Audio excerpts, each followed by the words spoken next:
আগের দিন রাতে মাকে বলেছিলাম দুদিকে একটু বিনুনি করে দাও তো, ঠিক যেমন স্কুলে যাওয়ার আগে বেঁধে দিতে। আমাদের কিন্তু ক্লাস 12 পর্যন্ত দুদিকে বিনুনি করে যেতে হতো। নমস্কার বন্ধুরা, আশা করি সবাই ভালো আছো। তো আমি শ্রদ্ধা, আমার একটা নতুন মিনি ব্লগে সবাইকে স্বাগত। আজকে আর কলেজ যাইনি, তো বাড়িতেই ছিলাম। আর খুব ট্যান পড়ে গেছিলো আমার মুখে, তো ভাবলাম ঘরোয়া পদ্ধতিতে কিছু করা যাক। আর আমি না বাইরের সেরকম জিনিস মাখি না, কারণ আমার হচ্ছে খুব সেনসিটিভ স্কিন, আর তার সাথে তো ড্রাইনেসটা আমার আছেই।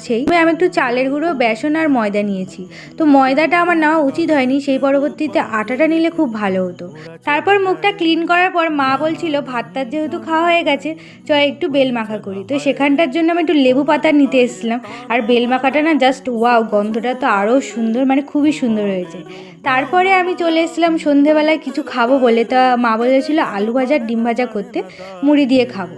তো ভিডিওটা ভালো লাগলে অবশ্যই একটা লাইক, কমেন্ট, শেয়ার, সাবস্ক্রাইব করো।